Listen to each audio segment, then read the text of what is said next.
All right, we are here with Karen Cooper of No Alternative. The first question that I have to ask, because you have such an artistically amazing film, body art.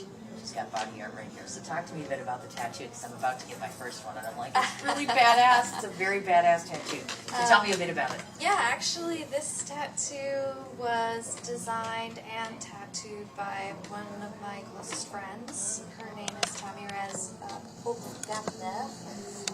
Tammy Hopf, H-O-P-F is her Instagram handle. But so she's Brazilian, but lives in Switzerland and has her own tattoo shop, and she's an illustrator. She does a million things. She's an artist I really, really admire. She does amazing murals. And so she designed this piece for me and tattooed it for me. It took about an hour. Oh, nice. So and I really love it. I'm super proud of it. And Significance to it? Yeah, I mean, it was something I sent her, like a text I had written, being like, this is where I'm at in my life right now. Go. You know, it's like, also here's a Spotify playlist and a Pinterest board for some inspiration.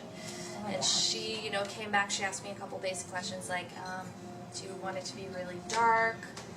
Do you want it to be abstract? Do you want flowers in it? Like, kind of all these different things. And she has a really distinct style. This is really in the style of her work, so I love it. Very, very cool. So proud to have it. Very cool. I just had to mention that because I'm like, I absolutely love the body art, and I'm petrified, and I'm about to get 2 of them. So I get what you mean by getting to that point in your life.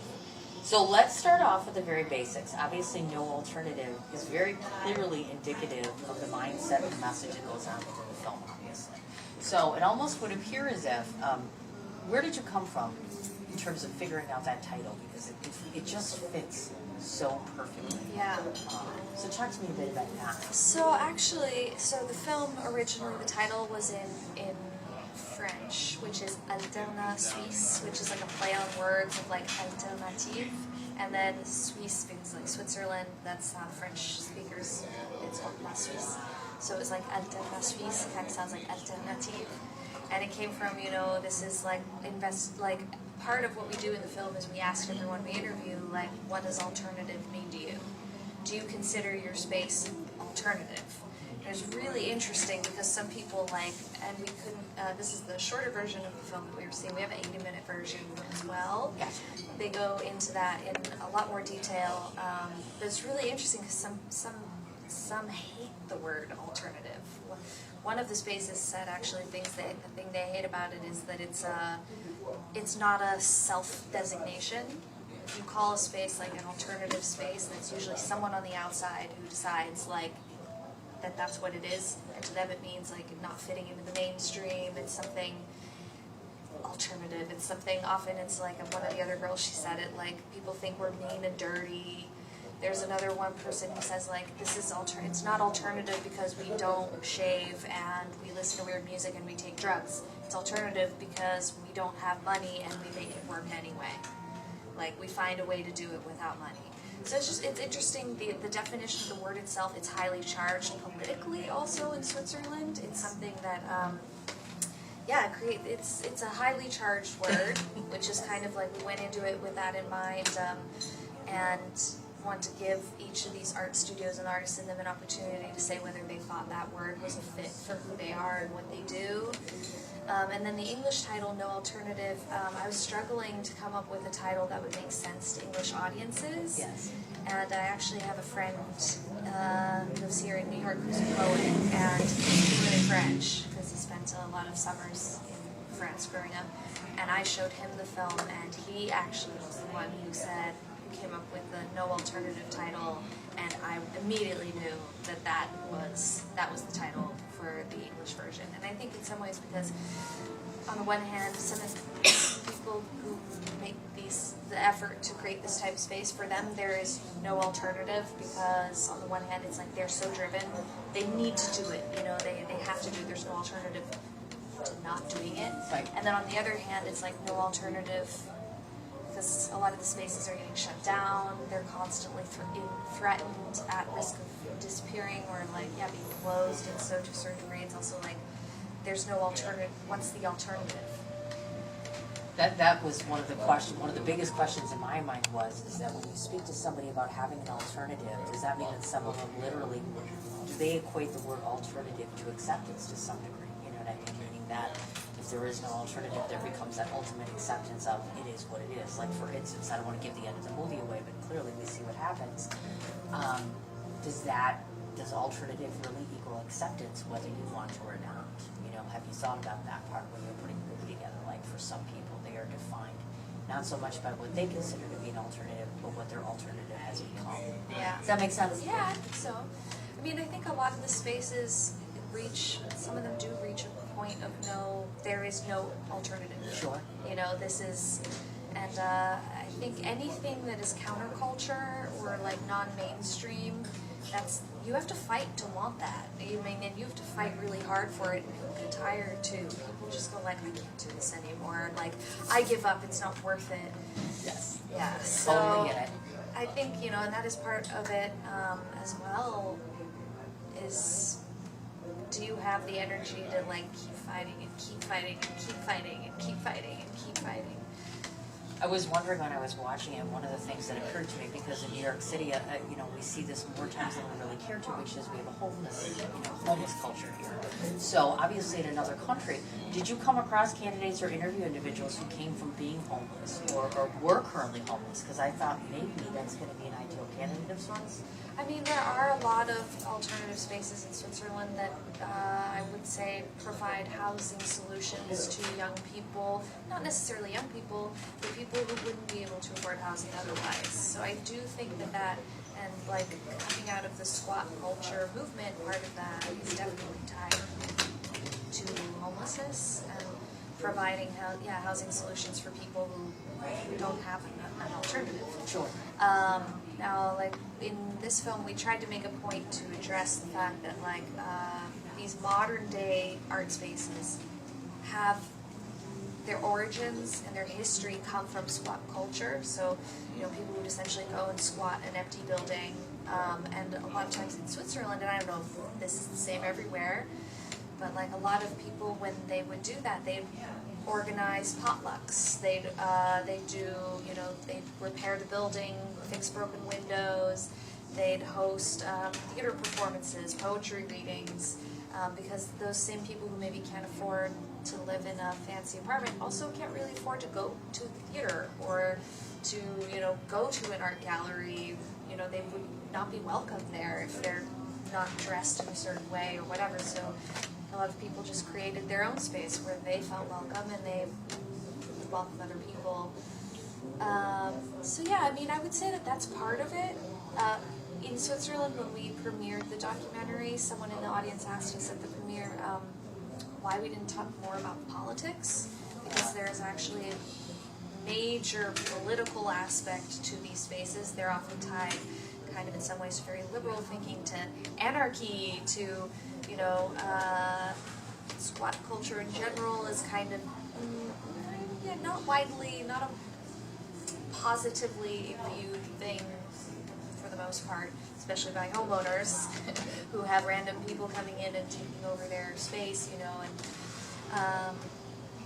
but my answer to that was that what amazed me in these spaces is like the actual quality of the art coming out of there, the quality of the music, the quality of the performances.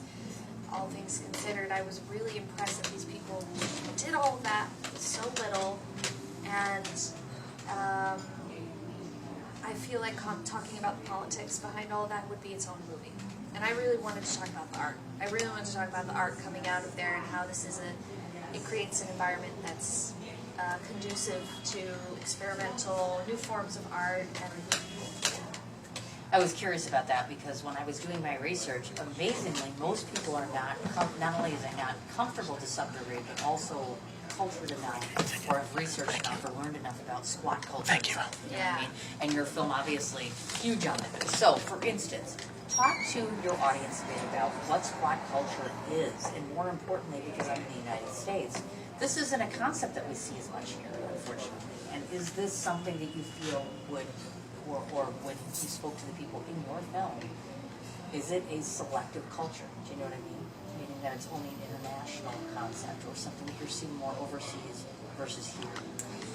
Well, what I thought was interesting is what they were saying, you know, that in the 1980s, Geneva was Europe's most squatted city, meaning it had the most active squats, Sure. even more than Berlin and whatever. And actually, there is an interview that we tried to include in the film and we could not get the rights to. It's with Manu Chao, who is a very well-known and internationally acclaimed artist, and he is on camera. He stands up for squat culture because he actually had his beginnings in the squats in Geneva. And he is on camera saying, if it hadn't been for my time in squats in Geneva, I wouldn't be the musician I am today, because that gave me a place to experiment, gave me a place to figure out what I was good at in a way where I wasn't being, he wasn't under any sort of pressure to perform, he didn't have to, there were no, how can I say that, it was pure freedom.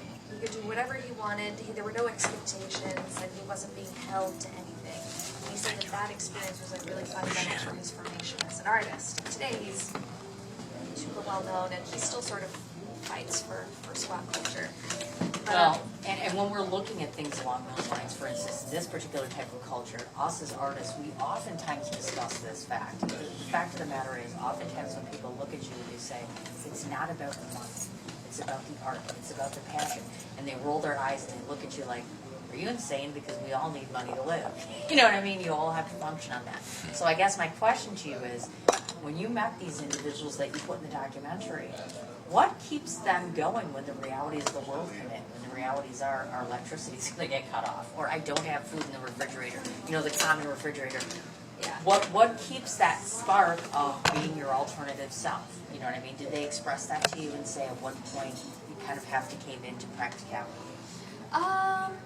It's interesting. Every space is really different. Of all the spaces that there's 10 different spaces that we visit in the film. Only one of them is actually a squat. All of the others are today, they're born out of this movement, but today almost all of them either pay rent for their buildings, or in some cases the city sponsors, Usine, the big one in Geneva, I believe they're, at least in part, if not in whole, the building is given to them by the city. And they don't pay rent to be there. So that's part of the reason why they're able to do what they do and offer what they offer and all of that stuff. Yeah, so I think that, and then, there's another one, De Calquier, that's in Montreux. They really consider themselves to be freelance professionals. Almost everyone in that space there is the guy who's the theater designer. Yes. There's a bunch of graphic designers, illustrators, people who do projection mapping type of thing, and they're all independent businesses, freelance, and that's essentially a shared, it's like a co-working space. And then they also host parties every now and then, and then it's and they bring in musicians who do album release parties. They have their own record label, so when, they produce a new album, they'll do a launch party in their space that's open to the public. $5 cover charge or something like that. They have a bar inside, so you can go there, you can get drinks, you can listen to some DJs, and it's an affordable way to have a good time on a Saturday night if you don't want to necessarily go to one big nightclub where it's $35 to get in, and then drinks are $15 each or whatever. So, and a lot of these spaces you can bring your own BYO if you don't have money to buy stuff at the bar, or I'm not sure if I answered your question. Oh, you sure did. No, you got to that. Definitely. You answered my question. Now, I want to jet back a bit to what you were saying about the politics, so we have to at least cover that part. I guess we have another film in the festival on Saturday that, of course, obviously brings in and of itself all sorts of roles as it relates to grabbing attention. Whistleblowers are playing it, obviously. With the title alone, you can guess what they're doing. So in a case like this, obviously, where even people that were in the movie made mention of the obvious, we've had promises made to us by the government, and then they turn around and they sell the building and they do this. So when you guys decided to do this film, were you concerned about the level of legalities here? Meaning, were people going to come after you? How difficult would that be from a legal standpoint for you? To be honest, no, we didn't think about that. We really were you know, for me personally, I was like, I had just moved to Switzerland. I was part of the art collective, and I went to see their space, and I was just blown away. They built like a loft, a mezzanine level. There was like a photography studio in there. They have a recording studio. They have a jam room for bands. They had a full kitchen, and everything was built themselves. Like in all parts, they had, you know, like from old construction sites where they're just getting rid of building materials. You just go in there and you can like recuperate, essentially upcycle a bunch of stuff that's just getting thrown away. And they really, I mean, it was an empty airplane hangar, and they transformed it into this incredible space. Very little money, you know what I mean? And that really, like, I thought to myself, this is so amazing. Like, you guys can't be the only ones who have done this. I'd be really curious to see who else is doing this, how they did it. You know, because we had some internal conflicts of how to manage the space, how much should we be charging members to use the space every month. Right. I was like, I'd be really curious to see how other people are doing this, and how they manage their financing, and how, like, what they do to mediate internal conflicts between members, and that's kind of like how this started. It was like, let's go see how other people are doing it, and, you know, what they did to make it successful, and like learn from that, and then almost like this idea of having a shared knowledge database where, like, oh, you want to open your own art space? Here we've got some tips. The legalities, I think, for me, from a filmmaker's perspective, I didn't really think about all of that going into this. It was really like, oh, let's tell a story. Ah, now there's a creative talking, of course. I mean, that was 7 years ago. I was just going to ask that. So we talk a lot with filmmakers about, and especially you and I talked about this earlier, you know, oftentimes having persistence and passion and tenacity, and, you know, it takes quite a toll on you if you start working for something for years at a time. And it's very clear in the 50 minutes that you've gone place to place, location to location, you've recruited countless numbers of individuals. So one question I had on the filmmaker side of the fence, if you were speaking to other filmmakers now, what keeps you going? What keeps the light burning? I mean, because I'm sure there were times where you're like, oh my God, this is overwhelming, no one's going to like this. Were there doubts in your mind that maybe enough's enough now? Oh yeah, I've like tried to quit. I've like 5 times. My co-director will, like, you know, and at some point I said to him, like, I can't do this anymore. Sure. I want to work on other projects. Like, this has been going on so long. You know, and then I left Switzerland in 2015 to move back to the United States, and that also created like a big rift, because now I wasn't even there. He had the project files with him, and then we brought an editor on around that time, and that was like a huge game changer for our project. Actually, when I saw the first version she edited, I actually wept tears of joy. Because I was like, oh my gosh, she found the story, like she brought the story out. We just dumped like days worth of footage on her, and she saw our rough cut, which like, you know, but so she really, I mean, wow, I was really amazed with what she was able to do with the story. But so I honestly think like what has kept me going is my teammates, my co-director and the editor, and like seeing them get excited about it, and then of course wanting to be able to show all these spaces, all these artists who like let us in and like let us tour their studios and all of that stuff. I wanted to show them something, you know, to be like, okay, we did, because they kept being like, what's happening with the movie? And we're like, it's coming, I swear. But you know, when you don't have a big budget, you kind of have to find people who are willing to work on the project at a price you can afford. Which is almost nothing, often. Yeah, and so you find people who are passionate about the subject matter, who are available, but the truth is, if another paid job comes their way, like even for our editor, I mean, she had to pay bills, and this project was not, you know, necessarily paying her bills, so this project took, I mean, I think a year to edit, because she would work on it in little bits, and then she would be traveling and working at film festivals and doing all this other work, and she'd come back, because we had the 52-minute version and the 80-minute version, and then of course she'd send it to us, and then we'd give her feedback, she'd go back to the drawing board, and then sound mix, like all these, the color correction, things I had no idea were going to need to be done, but yeah. I hear you, I do. Yeah. Have you had an opportunity to screen it in Switzerland where the people there Yes. could see it? And I imagine that they've embraced this, but more importantly, my other question is, if you, just a head count because I'm curious, of all the various stories we saw, specifically how many stories did you cover within the course of the whole film? So, okay, there's 10 different spaces. The smallest space has, I believe, 8 artists in it, and Okay. the largest space has 300 artists in it. Wow. So, I mean, we probably interviewed, let's see, at least 2 from each space. But so I'd say there's probably about 40 protagonists. And some of them aren't in the 52-minute version.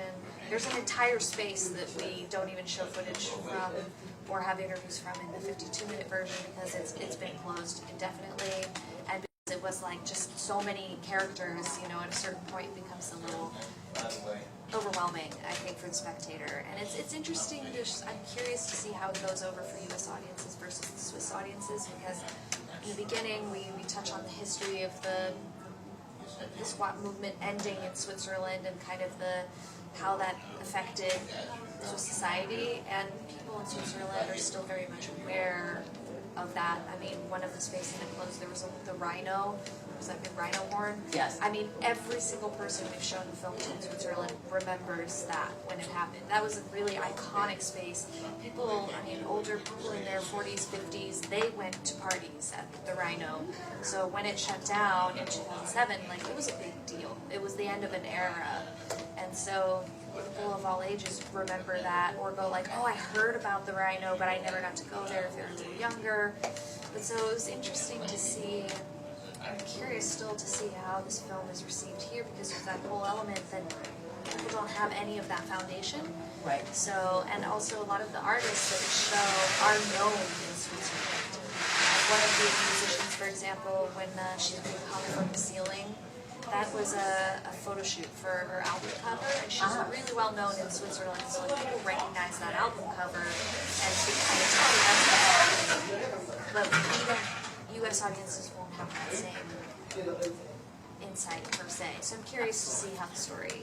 Well, I can tell because we're in the United States right now, in New York City to be exact. One of the things that I admire most about this film is the ability, for me at least, watching this.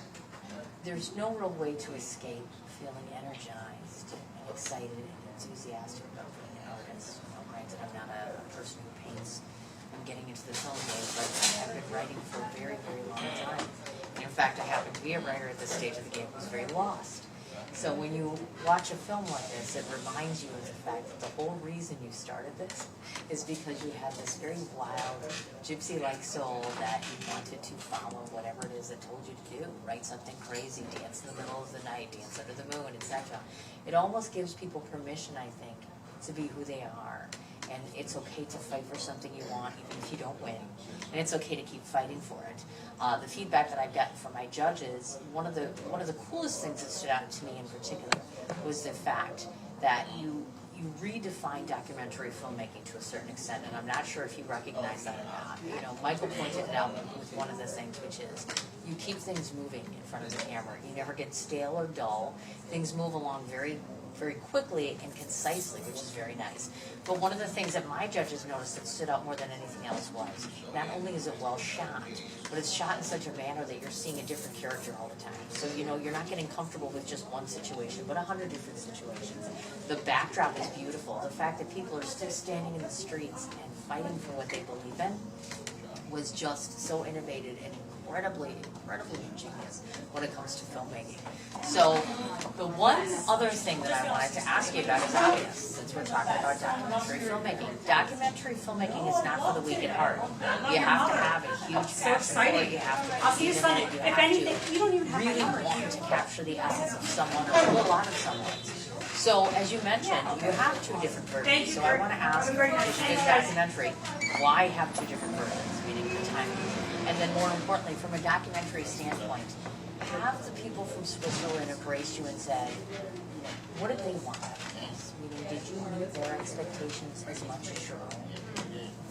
Well, so the 2 versions came to be, I feel like it's almost, I don't want to call it a technicality, but going into this, I consider myself a storyteller. You know, I don't necessarily consider myself a filmmaker. This is the path that this story took. And Kevin is certainly, he's a filmmaker, and he wanted to make a movie, and I was like, let's do this. And so like that's kind of the path we chose, and it was, I find the time limit, this time definition, I personally think it's a little bit arbitrary. So I feel like, I didn't know this because I'm just coming into the film industry, right? There's studies showing that people don't want to pay for a movie ticket for a movie that's under, let's say, 75 minutes. It's like people don't want to pay or they're watching a short. And a lot of festivals actually require film over 70 minutes for it to be considered a feature. This 80 minute number was sort of chosen in a way because that's, in order to get our film distributed, it has to meet certain requirements that me as a storyteller, I was like, why? You know, in my mind, I'm like, a 74-minute film would maybe just as effective, if not more effective, than a 78-minute film. Why should I have to do 78 minutes to meet this? You know, and that's also, I think, the face of media and film and television is changing right now. Now Yes. you can on Netflix watch 12-minute episodes, and no one really cares if they're 12 minutes or 22 or 26, or if one is 45 and the next one is 18. Like, as a viewer, at least I don't care. If that length makes the most sense for the story, then that's the length I would want to watch. So for me, I would say like these having the two different versions and the different lengths really came out of wanting to get the film seen. And as we started to understand what distribution was available to us, we had to adapt the film to fit those channels. And these were laws that were out of my control. And so I find that really interesting, a bit puzzling. I'm curious to see how that's going to change over time, because I think it's in the midst of changing, and I'm curious to see where this will go in the future. But so that's kind of where the two versions came from. And I think I already forgot the second part. Very long-winded answer. No, the one thing that I really wanted to know was all these various participants in the documentary, did it meet their expectations? right. Meaning you had set goals, but did they have something in mind, and were they pacified or satisfied with the end result? So, yeah, great question. We did avant-premiere screenings at every one of the spaces that we filmed at and got people's feedback. It was really fascinating. There was a mix of opinions. There were definitely some people who wanted us to be more political. They were like, we don't feel like we touched enough on like the political fight and why it's so hard to keep these spaces open in the face of like politics that are just not accepting. And that was my argument about like, this isn't a film about politics. I wanted this to be a film about art. So that was the number one feedback I think we got, was that like people wished it had been more about that battle. But one of the guys, the space that was shut down, that they just reopened a new space, the one where we saw them protesting in the street and everything. Yes. So when we showed the film to him, he was really moved. He was really moved by it, and he told me afterwards, he's like, it really, I'm trying to think how you say that in English. I have it in French. The conversation was in French. But he basically said, like, it shows the value of what we're doing, the film. He said the film shows the value of what we're doing and why we do this. And that is so, like, it's so refreshing to feel like, oh, there is value in what we're doing. You know, and to see that through someone else's eyes. So that was really touching, and I think the artists were also excited for us that we had our premiere at the Montreal Jazz Festival. It's a very prestigious festival in Switzerland. One of the, I would say, I mean, it's a music festival, and they've just started screening film as part of it. But so that was, we were one of 6 films to be shown at the festival, and I mean, one of the 6 films was Bohemian Rhapsody. So that was like, How cool is that? we were very excited about that, and it's, you know, it kind of goes back to the origins of this festival. It used to be a little bit of this, a little bit punk rock, you know, and nowadays, Elton John is performing there, and, you know, Janet Jackson and Lady Gaga, and like, so nowadays, yeah, it's changed and evolved. So now, for people that are not here today, if they want to see No Alternative, where are you headed next? Are you going to have any more public screenings, etc.? So currently we are doing the festival circuit. We are waiting to hear back from additional festivals to see where our film will be accepted. You can follow along. You can find us on Facebook. Our Facebook page is, if you search for No Alternative, it'll come up. No Alternative /Alterna Suisse is the French name. All of our posts are bilingual, French and English. So yeah, we will be doing the festival circuit through January. Updates will be posted as we get them on our page. And then we will be doing a TV broadcast in Europe and the US, and hopefully a couple public screenings. Basically all I can say at this point is stay tuned.